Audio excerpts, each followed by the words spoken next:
What's good? What's good, fam?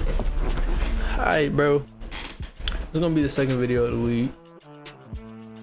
We're gonna keep it real simple. I'm gonna just show y'all what I did today. Oh shit, hold up. I'm gonna show y'all the trade that I took today.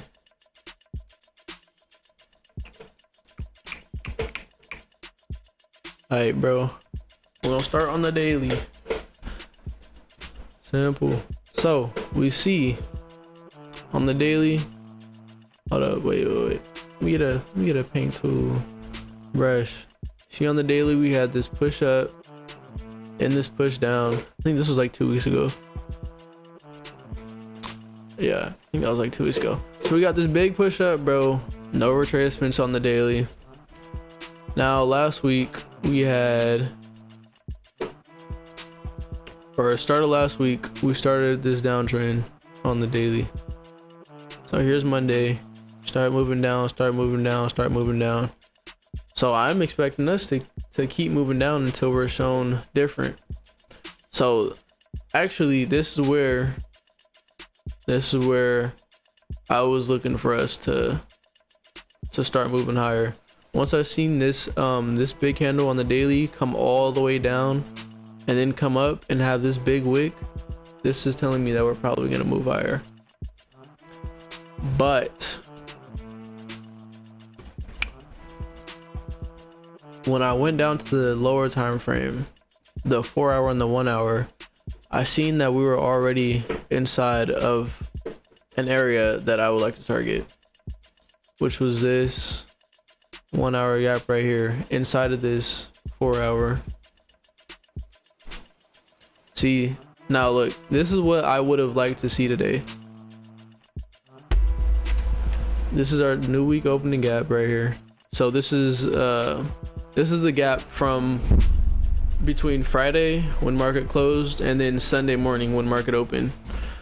So this is the gap from there, and then this is what I would have ideally liked to see if we were going to move higher. So I would have wanted us to come here from Friday, come up, and then today's market open, I would have wanted us, hold on, wait, let me fix this. Today's market open, I would have wanted us to come down, tap this gap, and then move higher, right? So once I seen we didn't tap this gap and then we were already inside this gap, I was not really trying to long inside of this target that I'm already in. I have learned my lesson from doing that, bro. It does not work out. So I was more so looking for longs this morning, even though I did not even plan to take a trade today, because for one, it's Monday. For two, we did not have any high impact news, which is probably why we didn't come at least into this gap either, which is why we didn't at least come into this gap before market open and then start pushing out of it higher. But hey, so here is our market open right here. Actually, I'm gonna go lower. We go to the 15. Here's our market open candle right here. Our New York market open. I'm gonna just mark this out so y'all can see. So as you can see, all we did, bro, at market open was pushed up with no retracements. The first 15 minutes we just pushed up. Usually I like to see, if we're gonna move higher, I like to see at least a move lower, whether it's pre-market or market open. I would have, like this candle right here, I would have liked to see this candle over here, or I would have liked to see this hourly candle come down and tap this gap or tap this gap to move us higher. It doesn't always happen, obviously. Nothing in the market is what's it called, nothing in the market is exact or guaranteed, but that is usually what I like to see. Or even right here, like this 15-minute gap, I would have liked to see us push into this 15-minute right here and then start moving higher, and then I can get alongside it to go higher. but I probably wouldn't have because I don't have any higher time frame gaps to target up here. These are just like there's no peaks or nothing in here. There's like I don't know which gap is gonna reverse off of, so I don't like targeting these. And if I do, it probably would have been this first one right here, which didn't even get hit. Almost, but it didn't get hit. But yeah. Anyway, and if I was okay, so I'm gonna show y'all what if I did take that, how I would have taken that trade to go higher, and how I would have protected myself from losing this trade. So let's say right here, right? If I was to take that first trade out of this 5 minute, oh shit, where'd I go? Where was I? Boom, right here. Okay, so here's a retracement right here, 5 minute, and then we get a push higher on the 1 minute. This looks like a good trade, right? I probably would have taken this if I would have had a target to go higher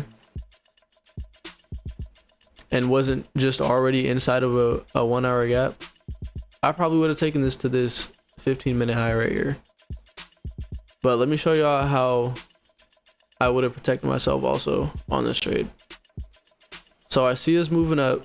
I see us moving up and at the market open, I see us moving up. We don't get a retracement on the 5 minutes to close this. The gap between this first and third candle. Okay, now we get the 5 minute retracement rate. So I'm gonna scale down to the 1 minute. Come over here. I see that we get 2 candles that are 2 1 minute displacement candles. Okay, I have a target, I have a retracement on the lower time frame. Okay, I can take this, right? So once I see this start moving up, I would have went break even right at this high, because this is an area that I don't know what is going to happen at this point.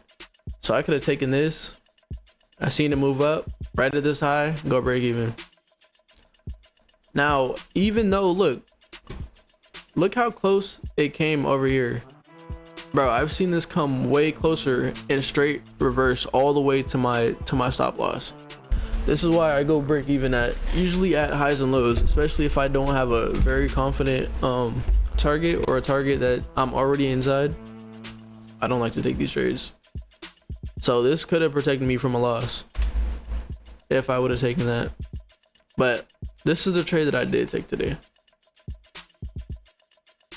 Right here at 7:45.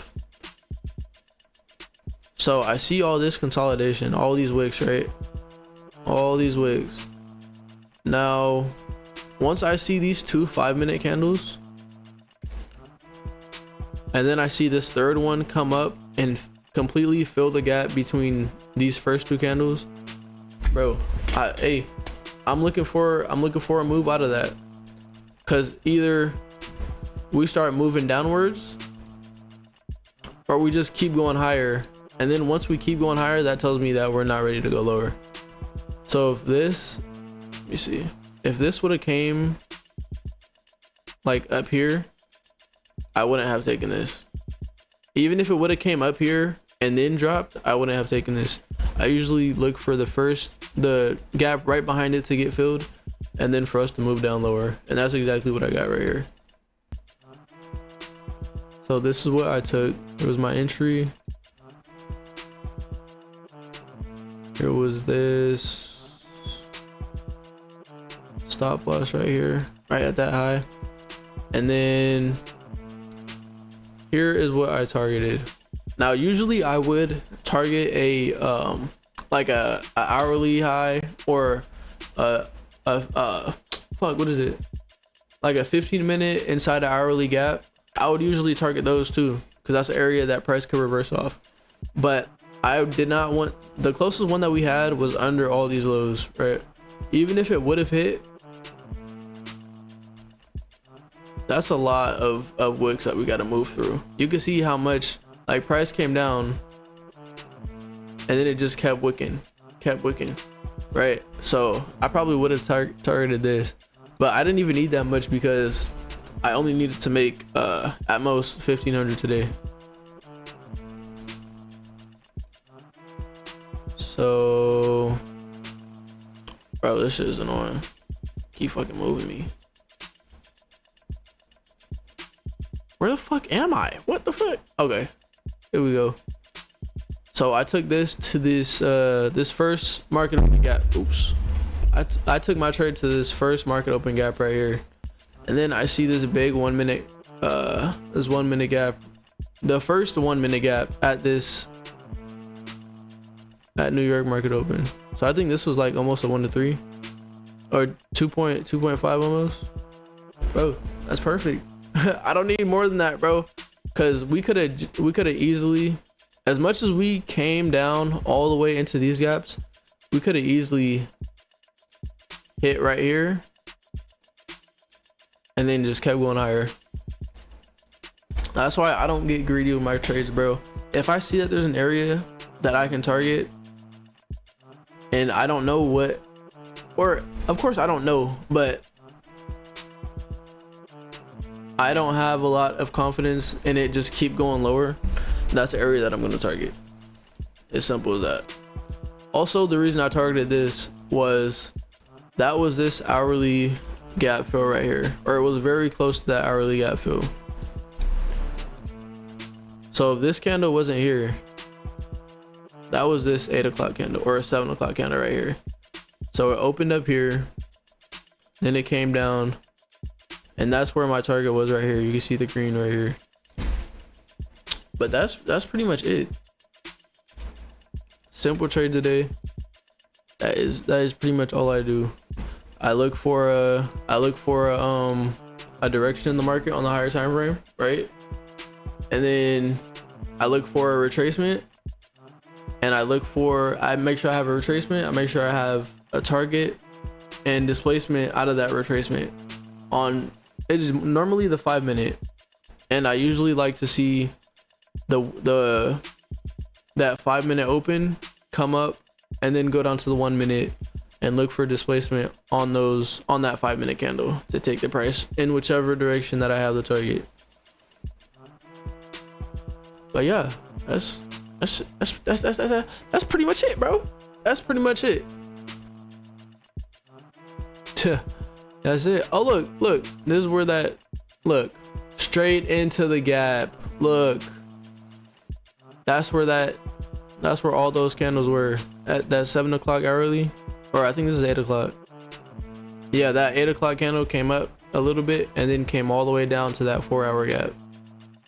Now I could have targeted this too also if I wanted to, because you could see that this hourly candle, this is where that gap is right here, that 4 hour. You can see that this hourly candle between Asia and London doesn't even come all the way into that gap. But then this 8 o'clock candle comes past this one, past this wick, taps that, and then fully reverses. I could have easily taken that there, but I probably wouldn't have. That's a very long way to go, especially trying to go past all these, trying to go past all this liquidity, not only, and then, bro, did my headphones just die? I think they did. What the fuck? Anyway, not only trying to go past all this liquidity, but then going past this gap too. The most that I would have targeted probably is right here. That probably would have been the most, because I don't even know how many points that is. Hold up. That's almost 175 points, bro. That's a lot. But anyway, that's it, bro. That's all. I know I'm not the best at explaining things, but I'm just showing y'all what goes on in my mind every time I get on the charts. Really, it's really that simple, and you really don't want to overcomplicate it, bro. Because the more, like, it's good to have a lot of confluences and a lot of reasons that a trade that can go your way, but it can also bite you in your ass, because what if it doesn't go your way and now you're like, oh bro, I have all these reasons that it could go this way and it just stopped me out. that's probably gonna make you keep taking trades in that direction, and it's clearly showing you that it's going in the opposite direction. That's why I don't try to like over search for stuff. Like if I see something or a reason that it could play out in my favor, okay, I notice it. If I don't, I don't. Or if it feels like I'm trying to force, like a reason for it to go that direction, I probably shouldn't take that trade. It's that simple. Hold on, does that line up too with that 1 hour? Let me see. Oh, boom, look at that. 1 hour and 4 hour gaps damn near aligned. See? That damn near lines up with that 1 hour. I didn't even notice that this morning. But yeah, see, you just gotta keep it simple, bro. Just keep it simple. It's all mind games. Okay. Don't make your losses bigger than they need to be. But yeah, I will catch y'all in the next one. I am expecting us to come into this weekly opening gap eventually, even though we did tap it right here. I don't know. Yeah, I don't know. But we could come into this gap tomorrow. Let's 1 hour. Oh wait, nope, look, we already tapped it. I'm not gonna target that or look for a retracement there. But yeah, that's it, bro. I'm gonna catch you on the next one. Hopefully, I might be able to get, hey, three vids this week. Hold on, I might be going crazy. I might be able to. But yeah, if I get another trade, I'll try to upload that too. Stay safe, stay humble, stay profitable.